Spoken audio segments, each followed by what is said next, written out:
નમસ્કાર, આપ સૌ જોઈ રહ્યા છો ઇન્ડિયા ન્યૂઝ ગુજરાતનો ખાસ કાર્યક્રમ આપણો ગુજરાત અને હું છું આપણી સાથે કિશન તિવારી। સમાચારોની શરૂઆત કરીએ આપણે સૌથી પહેલા મહત્વના સમાચારથી। વાત કરીએ આપણે જૂનાગઢની, તો જૂનાગઢ ખાતે ભવનાથ વિસ્તારમાં આવેલા મૃગી કુંડમાં કીર્તિ પટેલ દ્વારા સ્નાન કરવાના મામલે ઊભા થયેલા વિવાદમાં આખરે પોલીસે ફરિયાદ નોંધવી છે।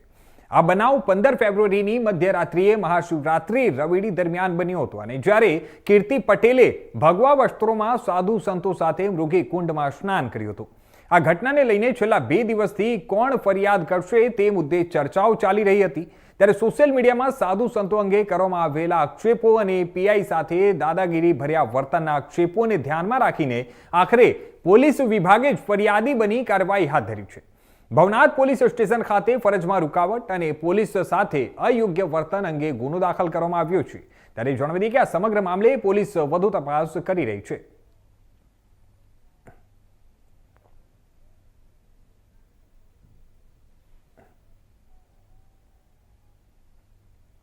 હવે સમાચારોમાં આગળ વાત કરીએ આપણે અમરેલીની, તો અમરેલી જિલ્લાના વડિયા નજીક હનુમાન ખીજડીયા વિસ્તારમાં શંકાસ્પદ દૂધના ટેન્કર મામલે હવે તણાવ સર્જાયો છે। વિદ્યાર્થી નેતા યુવરાજસિંહ જાડેજાએ દાવો કર્યો છે કે તેમણે શંકાસ્પદ દૂધ ભરેલું ટેન્કર ઝડપી પાડ્યું હતું। ટેન્કરને રોકવા જતા યુવરાજસિંહ જાડેજાની ગાડી પર હુમલો કરવામાં આવ્યો હતો। હુમલાખોરોએ ગાડીના કાચ તોડી નાખ્યા અને સાથે રહેલા મિત્ર પર તથા ડ્રાઈવર પર મારપીટ કરી હતી। હુમલામાં ઘાયલ થયેલા ડ્રાઈવરને સારવાર માટે જેતપુર સરકારી હોસ્પિટલમાં ખસેડવામાં આવ્યો છે અને આક્ષેપ મુજબ જણાવી દઈએ કે આ ટેન્કર હનુમાન ખીજડીયાથી અરવલ્લી બાયડ તરફ જતું હતું। યુવરાજસિંહે દાવો કર્યો છે કે દૂધમાં ઝેરી કેમિકલનું મિશ્રણ કરવામાં આવતું હતું। હાલ સમગ્ર મામલે જેતપુર તાલુકા પોલીસ સ્ટેશનમાં ફરિયાદ નોંધાવવા માટે તજવીજ હાથ ધરવામાં આવી છે। આ ઘટનાને લઈને પોલીસ વધુ તપાસ કરી રહી છે।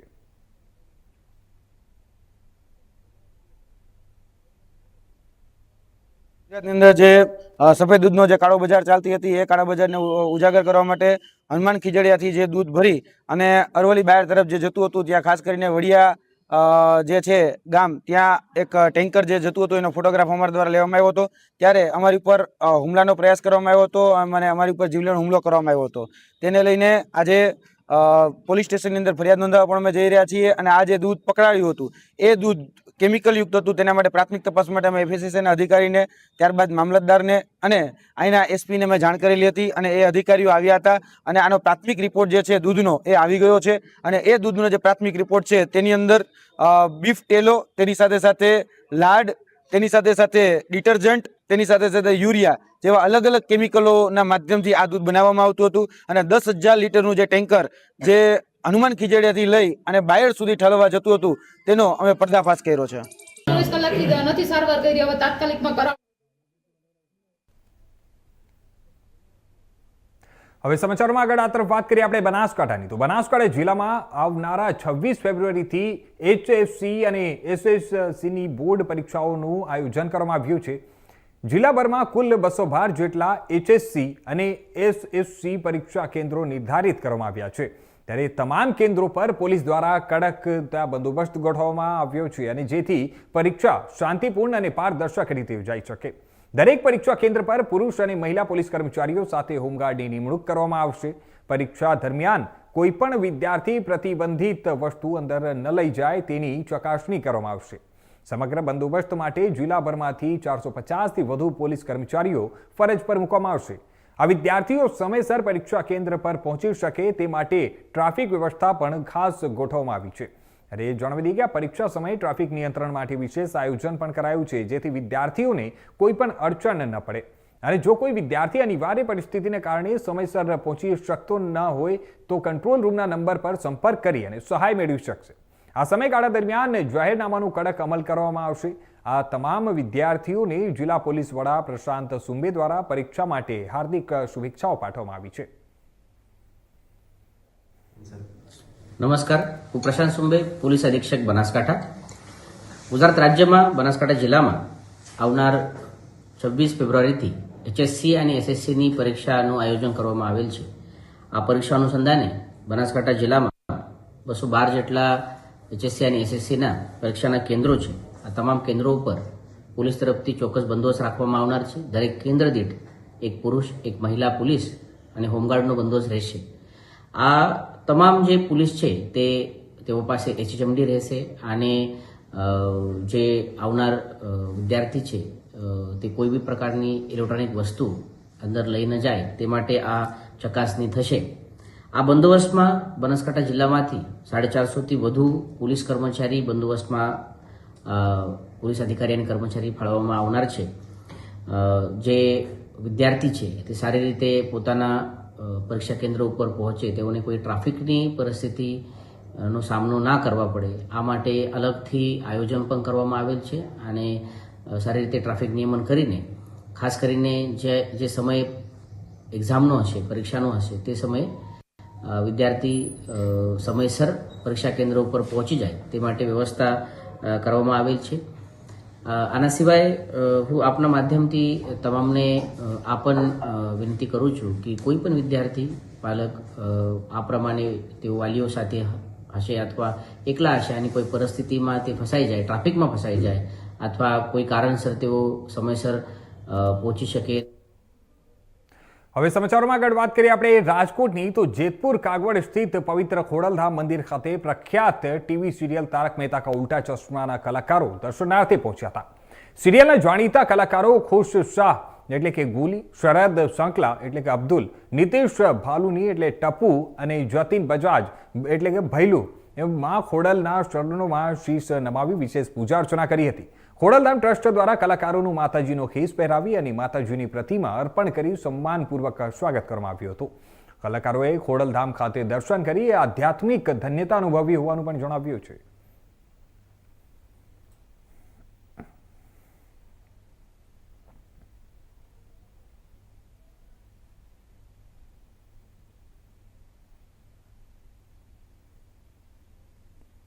હવે સમાચારોમાં આગળ વાત કરીએ આપણે સુરતની, તો સુરતના વરાછા વિસ્તારમાં 21 વર્ષ પહેલા હથિયાર સાથે હુમલો કરી અને ફરાર થયેલા 2 ખૂંખાર આરોપીઓને પોલીસે ફિલ્મી ઢબે ઝડપી પાડ્યા છે.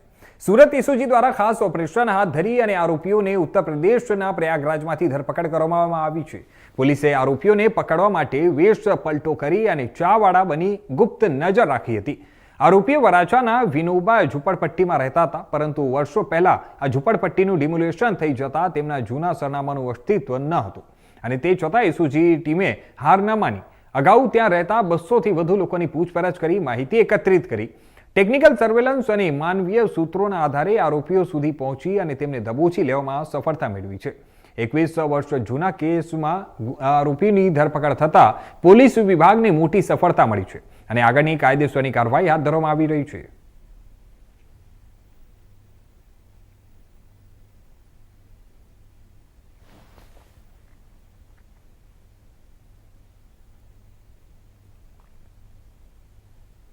હવે આ તરફ આપણે આગળ વાત કરીએ મહેસાણાની, તો મહેસાણા ડિસ્ટ્રિક્ટ એન્ડ સેશન્સ કોર્ટના ઓફિશિયલ મેલ પર મળેલી બોમ્બ ધમકીના કારણે મંગળવારે કોર્ટમાં ભારે ફફડાટ મચી ગયો હતો. કોર્ટમાં હાજર તમામ જજો, વકીલો અને જે અસીલો છે તે લોકોને તાત્કાલિક બિલ્ડિંગ ખાલી કરાવવામાં આવી હતી. ધમકી 2 વાગ્યાની નમાજ પહેલા કોર્ટને ઉડાવી દેવાની હોવાનું જાહેર થયું હતું. ત્યારે ઉચ્ચ પોલીસ અધિકારીઓ અને બોમ્બ સ્ક્વોડ ઘટના સ્થળ પર દોડી આવ્યા અને સમગ્ર બિલ્ડિંગની તપાસ હાથ ધરવામાં આવી હતી. કલાકોની તપાસ બાદ જાણવા મળ્યું કે મેલ અફવા હતી. સેક્ટર દ્વારા તપાસ કરતા ખુલ્યું કે આ મેલ વલસાડના કોઈ અજાણ્યા વ્યક્તિના હસ્તે મોકલવામાં આવ્યો હતો.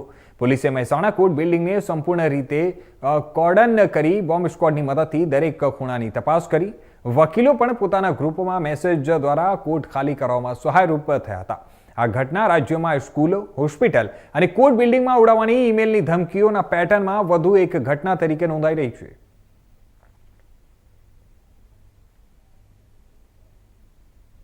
કોર્ટ ખાલી કરવાની શું માહિતી મળી તમને? મારું નામ તો રાજેન્દ્ર રોશનદાસ, મારો એડવોકેટ. હું મહેસાણા ડિસ્ટ્રિક્ટ અને અમારા કોર્ટમાંથી એવી સૂચના આપવામાં આવી કે મહેસાણા કોર્ટમાં બોમ્બ મુકાયો છે, એવી આ માહિતી મળી છે. એના આધારે કોર્ટની સૂચનાથી સમગ્ર કોર્ટ ખાલી કરી દેવામાં આવી છે. તમામ પક્ષકારો, વકીલો, અસીલો અને ન્યાયાધીશ સાહેબો બધા જ કોર્ટમાંથી નીચે ઉતરી ગયા છે અને કોર્ટથી દૂર નીકળી ગયા છે. આ આપવાના સંદર્ભમાં સાચી કે ખોટી ખબર નહીં, બોમ્બ સ્ક્વોડવાળા કોર્ટમાં પહોંચી ગયા છે અને એની તપાસ ચાલુ. આવી પરિસ્થિતિમાં તમે નાગરિકો તમે શું અપીલ કરશો? નાગરિકો અમે એવી અપીલ કરીએ છીએ કે જ્યારે આવી અફવા છે ત્યારે એ અફવા જેવું માની લેવાની જરૂર નહીં. ખોટું બી હોઈ શકે, સાચું બી હોઈ શકે. એ કોર્ટ પરિસ્થિતિ દૂર રહેવા માટે વિનંતી કરીએ છીએ.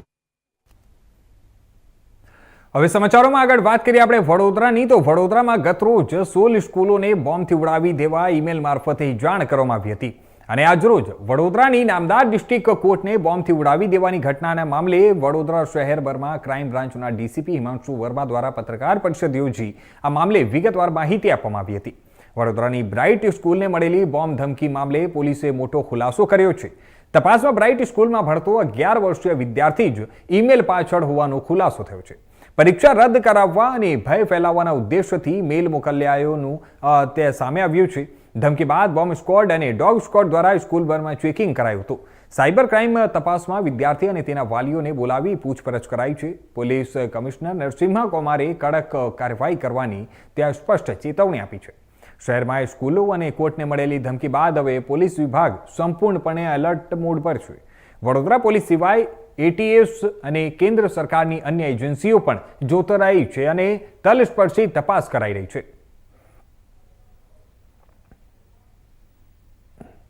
लगभग 14 जैसे स्कूल्स में कल हमें बॉम्ब थ्रेट के मेल्स जो है वो आए, ऐसे हमारे पास इन्फॉर्मेशन आई है.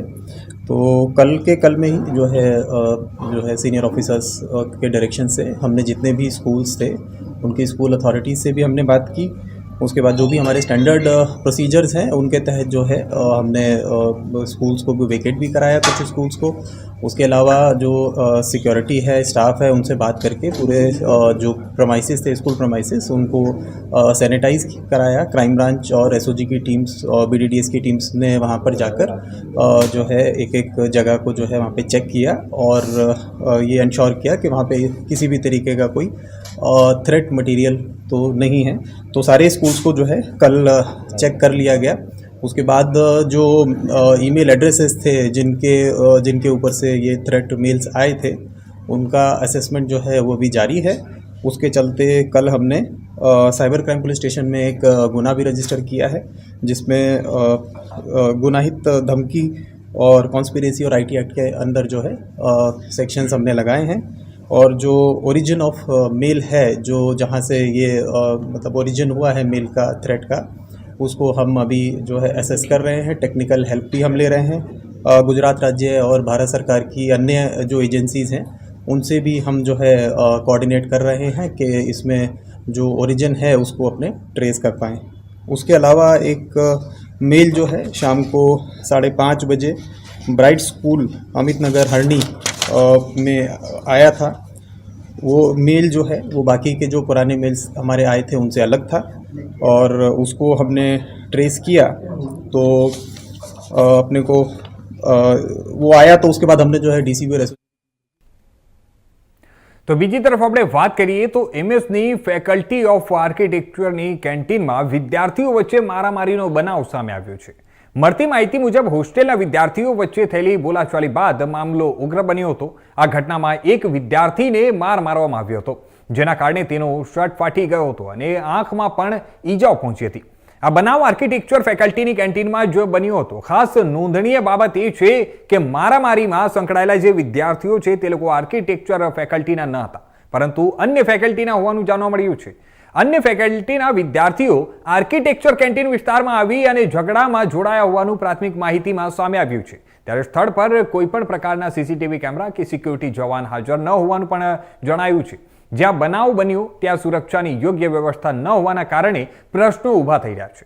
सीसीटीवी અને સુરક્ષા વ્યવસ્થા ન હોવાના કારણે શંકા વ્યક્ત કરવામાં આવી રહી છે કે નિરીક્ષણ વગરની આ જે જગ્યા છે ત્યાં જ જોઈને ઝઘડો કરવામાં આવ્યો હોઈ શકે છે અને હાલ સમગ્ર મામલે વધુ તપાસ કરવાની માંગ ઉઠી રહી છે અને યુનિવર્સિટી તંત્ર દ્વારા યોગ્ય પગલાં લેવામાં આવે તેવી વિદ્યાર્થી તરફથી અપેક્ષા વ્યક્ત કરવામાં આવી રહી છે. मैं बॉटनी साइंस फैकल्टी में बॉटनी में से पढ़ता हूँ और मैं क्या बोलते हैं, हम लोग कुछ पर्सनल रिलेटेड प्रॉब्लम से बात करने के लिए सिर्फ आए थे. तो वो लोग भी बात करने के लिए ही आए थे, बट वो लोग पता नहीं किस बात को लेके हम पे चार्जअप कर दिए. मेरे दोस्त को भी मारा, मेरे को भी मारा है और बेमतलब का 3 से 4 लोग हमारे साथ हम लोग के आसपास घुसे हैं. एक करण नाम का लड़का है, एक दीप तिवारी है और एक अमन पाल नाम का. ये 3 लड़के MM हॉल के 91 रूम नंबर में रहते हैं. हम लोग को से बात करने के लिए वो लोग भी आए थे. ऐसा बोल के हम लोग पे हाथ चढ़ा दिया, हम लोग को बहुत मारा है उन लोगों ने. और ये आर्किटेक्चर के पास ही हम लोग इधर पे बात करने के लिए आए थे. वो लोग आर्किटेक्चर के अंदर ही हम लोग पे हाथ उठा दिए. किस मामले में बात करना है? हम लोग पर्सनल रिलेटेड कुछ प्रॉब्लम हो गया था, उससे रिलेटेड ही बस बात करने के लिए आए हुए थे हम लोग. तो कितने लोगों ने वो लोग टोटल 4 लोग आए थे, बट हमको मारने वाले 3 लोग थे। काम पे क्या कुछ लिखा था, ऐसा कुछ था? कुछ हाँ? रील पे कुछ ऐसा लिखा था, इसके वजह से कुछ हुआ है? कमेंट करने पे ये हाँ, उसके रिलेटेड ही था, बट उन्होंने कल हम लोग को ऑलरेडी इस चीज़ को लेके धमकी दिया था, बहुत गाली गलौज किया था, और बहुत मेरे साइड से कुछ भी गाली गलौज नहीं हुआ था। वो लोग हमको जानबूझ के धमकी दे रहे थे, मारने वारने का बात करते हैं, सिलवासा सब चीज़ का। मेरे पास इसका रिकॉर्डिंग भी है, और अभी जस्ट मेरे को एक और कॉल आया है एक धमकी देने का कि तू मिल मेरे को, मैं बताता हूँ तेरे को, ऐसा करके हम लोग को धमकी आया है। कैसा मानने में हाथ से मारा हम लोग को। अर्जी करोगे पुलिस स्टेशन यार? एमएस जहाँ फैकल्टी है, MS फैकल्टी में अर्जी करेंगे। क्या नाम है? હવે સમાચારોમાં આપણે આગળ વાત કરીએ આણંદની તો ભારત સરકાર દ્વારા અમેરિકા સાથે કરવામાં આવેલી ટ્રેડ ડીલના વિરોધમાં આજે આમ આદમી પાર્ટી દ્વારા આણંદની કલેક્ટર કચેરી ખાતે સૂત્રોચ્ચાર કરી વિરોધ પ્રદર્શન કરી નિવાસી અધિક કલેક્ટરને આવેદનપત્ર આપીને ટ્રેડ ડીલ રદ કરવાની માંગ કરી હતી। આમ આદમી પાર્ટી દ્વારા આજે આણંદ શહેરભરમાં કલેક્ટર કચેરી ખાતે સૂત્રોચ્ચાર કરી અને નિવાસી અધિક કલેક્ટરને આવેદનપત્ર આપીને ભારત સરકાર દ્વારા જે અમેરિકા સાથે કરવામાં આવેલી ટ્રેડ ડીલ છે તેનો વિરોધ પ્રદર્શિત કર્યો હતો અને કહ્યું હતું કે અમેરિકા સાથે કરવામાં આવેલી જે ટ્રેડ ડીલ છે તે દેશના સાર્વભૌમત્વ, આર્થિક નીતિ અને કૃષિ ક્ષેત્ર માટે ગંભીર પડકાર ઊભો કરે છે। આ ડીલ દ્વારા ખેતી, પશુપાલન, ટેક્સટાઇલ, હીરા ઉદ્યોગ સહિતના અનેક ક્ષેત્રોનું ભવિષ્ય જોખમમાં મૂકવામાં આવ્યું છે। ડેરી ઉત્પાદનોને ઝીરો ઇમ્પોર્ટ ડ્યુટી સાથે ભારતમાં આયાત કરવાની છૂટ આપવામાં આવે છે તો તે ભારતના પશુપાલકો માટે ઘાતક સાબિત થઈ જશે અને જેથી આ ટ્રેડ ડીલને રદ કરવાની માંગ કરી હતી। મારું નામ વિજય બારૈયા, આમ આદમી પાર્ટી આણંદ જિલ્લા પ્રમુખ। આજે આવેદનપત્ર આપવામાં આવ્યું છે, શું માંગણી સાથે આપવામાં આવ્યું? આજે અમે ટ્રેડ ડીલ મુદ્દે આવેદનપત્ર આપવામાં આવ્યું। અમારી પાર્ટી દ્વારા આજે આખા ગુજરાતમાં દરેક જિલ્લા કક્ષાએ આ આયોજન કરવામાં આવેલું હતું, તો એના ભાગરૂપે આજે અમે આણંદ જિલ્લામાં પણ આ આયોજન કર્યું। તો આયોજનનું મુખ્ય કારણ કે આમાં ખેડૂતો અને પશુપાલકોને અને શું કહેવાય આપણે ટેક્સટાઇલ ઇન્ડસ્ટ્રીને સૌથી લાંબુ આમાં નુકસાન થવા જઈ રહ્યું છે, જેનું ઇનડાયરેક્ટ નુકસાન ખેડૂતોને પણ ટેક્સટાઇલનું થવાનું છે। તો એ બાબતે અમે કલેક્ટરશ્રી દ્વારા રાજ્યપાલશ્રીને આવેદન પાઠવવાનો કાર્યક્રમ અમે આયોજન કર્યું હતું। આમ આદમી પાર્ટી ગુજરાત પ્રદેશ પ્રવક્તા સંજયસિંહ રાજ। આજે આવેદનપત્ર આપવામાં આવ્યું છે, કઈ બાબતને લઈને આપનું શું માંગણી? સૌથી પહેલા તો આ ટ્રેડ ડીલનો જે મુદ્દો છે, આ ટ્રેડ ડીલ નામે જે સોદો થયો છે એ ખેડૂતોની કમર તોડી નાખવાનું કાર્ય કર્યું છે। સીધો સાદો આનો મતલબ એક જ થાય કે ભારતમાં જે પણ ખેડૂતોની પ્રોડક્ટ બનતી હતી એ જ્યારે અમેરિકાના માર્કેટની અંદર જ્યારે આ પ્રોડક્ટને મૂકવી હોય વેચવા માટે, તો જે તે સમયમાં 0% ટેક્સમાં ત્યાં આપણી પ્રોડક્ટ ત્યાં વેચાતી હતી, જેના કારણે આપણા ખેડૂતોને પૂરતા ભાવ મળતા હતા અને ખેડૂતોને પોસાતું હતું। હવે એવી ટ્રેડ ડીલ નક્કી કરી અને જે તે સમયમાં અમેરિકાની જે પ્રોડક્ટ અહીંયા ભારતમાં વેચાતી હતી ત્યારે એવરેજ સરેરાશ દરેક પ્રોડક્ટનું ભેગા કરીએ તો 30% જેટલો ટેક્સ અહીંયા આપણે વસૂલતા હતા અમેરિકાની પ્રોડક્ટનો। હવે થયું ઉલટું કે અમેરિકા માટે આ ભારતના બજારની અંદર 0% ટેક્સ વસૂલવામાં આવશે, મતલબ કે જે એમની આવક છે જે ત્યાંથી આયાત થશે એ અહીંયા આગળ એ લોકો ખુલ્લા બજારે વેચશે અને એટલા જ પૈસા પાછા આપણે અમેરિકાને ચૂકવવાના થશે। જ્યારે ભારતના ખેડૂતોની જે પ્રોડક્ટ છે એ અમેરિકાની અંદર વેચવી છે તો 18% જેટલો ટેક્સ આપણા ખેડૂતો ઉપર પડશે, જેના કારણે આ ખેડૂતોની કમર તૂટી જવાની। અમેરિકાની અંદર જે ગાયો ભેંસોનું ઉત્પાદન, જે દૂધનું ઉત્પાદન થાય છે ત્યાં તમને કદાચ ખબર નહીં હોય, ત્યાં આગળ એ ગાયોને ખાણદાળમાં ત્યાંનો જે ખોરાક છે એમાં મિક્સમાં નોનવેજ પાવડર ફોર્મની અંદર એ ગાયો ભેંસોને ખવડાવવામાં આવે છે। ત્યાંનું દૂધ અહીંયા માર્કેટમાં સસ્તું વેચાશે, તો આપણા અહીંયા જે અહીંની જે ગાયો ભેંસોનો જે ખોરાક છે એ પ્યોર શુદ્ધ છે, વેજીટેરિયન છે અને એને તૈયાર કરવા માટે ખેડૂતોને ખૂબ મોટું તકલીફ પડે છે। એ બધા ખોર ખાતર તૈયાર કરવાના, મોંઘા મોંઘા બિયારણો, દવાઓ, ખાતરો અને એમાંથી જે ખાદ્ય પ્રોડક્ટ તૈયાર થાય આ પશુપાલન માટે એ ખૂબ મોંઘી પડે, જેના કારણે અહીંયા જે દૂધ છે એ મોંઘું વેચવું પડે અને ત્યાંથી જ્યારે દૂધ વેચાતું અહીંયા આગળ આવશે ત્યારે સસ્તું થશે। તો વ્યવહારિક છે કે આ લોકો જે દૂધની ખરીદી કરશે એ કયા દૂધની ખરીદી કરશે? એ અમેરિકાના માર્કેટમાંથી જે આવશે। એટલે આડકતરી રીતે અહીંના ખેડૂતોને ખૂબ મોટું નુકસાન દરેક પ્રોડક્ટમાં। હવે સમાચારોમાં આપણે આગળ વાત કરીએ કચ્છની તો સાયબર ફ્રોડના મોટા રેકેટનો મોટો પર્દાફાશ થયો છે। પૂર્વ Kutch Gandhidham cyber crime police station દ્વારા લોકો સાથે લાલચ આપી અને અલગ અલગ બેંક ખાતાઓમાં રૂપિયા મંગાવી કરોડોની છેતરપિંડી કરનાર ગેંગનો પર્દાફાશ કરવામાં આવ્યો છે. પૂર્વ કચ્છ સાયબર ક્રાઇમ પોલીસના જણાવ્યા મુજબ આરોપીઓ સોશિયલ મીડિયા, ફોન કોલ અને મેસેજ દ્વારા લોકોને રોકાણ, લોન, કમિશન અને અન્ય લાલચ આપીને તેમના નામે બેંક એકાઉન્ટ ખોલાવતા હતા અને ત્યારબાદ આ એકાઉન્ટનો ઉપયોગ કરી દેશભરમાંથી ફ્રોડની રકમ ટ્રાન્સફર કરવામાં આવતી હતી. પોલીસ તપાસમાં સામે આવ્યું છે કે ગેંગ દ્વારા કુલ 17 જેટલા સાયબર ફ્રોડના ગુનાઓ કરવામાં આવ્યા છે, જેમાં કરોડો રૂપિયાનું ટ્રાન્ઝેક્શન થયું હોવાનું બહાર આવ્યું છે. આ ગુનામાં સંડોવાયેલા જે અનેક બેંક ખાતાઓ ફ્રીઝ કરવામાં આવ્યા છે અને સાથે મહત્વનો મુદ્દામાલ પણ જપ્ત કરવામાં આવ્યો છે. સાયબર ક્રાઇમ પોલીસની ટીમે ટેકનિકલ સર્વેલન્સ અને ગુપ્ત માહિતીના આધારે કાર્યવાહી હાથ ધરી છે.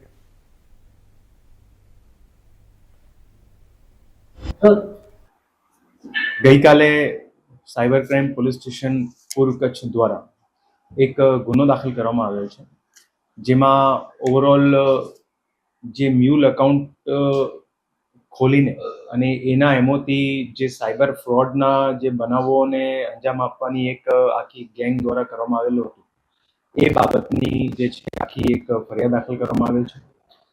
આ ઓવરઓલ જે બનાવ છે અને આખી ગેંગનું જે એમાં ક્રાઇમ છે, આની અરજી તપાસ દરમિયાન જે છે સાયબર ક્રાઇમ પોલીસ સ્ટેશનના વિગતો ધ્યાનમાં આવી. એના પછી માનનીય બોર્ડર રેન્જ શ્રી સાહેબ દ્વારા આમાં ઝીણવટભરી તપાસ કરવાની જે સૂચના મળેલ હતી, એ અનુસંધાને જે છે આ ઓવરઓલ જે આખી જે ગેંગનું ઓપરેશન હતું, એમાં 81 જેટલા જે બેંક એકાઉન્ટ છે એ આ લોકોના અલગ અલગ જે ગરીબ માણસો હોય જેમને લોભ લાલચ આપીને જે બેંક એકાઉન્ટ ખોલાવેલા હતા, એ 81 બેંક એકાઉન્ટના વિગતો પણ ધ્યાને આવેલી. તો આ હતા અત્યાર સુધીના મુખ્ય સમાચારો. વધુ સમાચારો માટે જોતા રહેજો ઇન્ડિયા ન્યૂઝ ગુજરાત.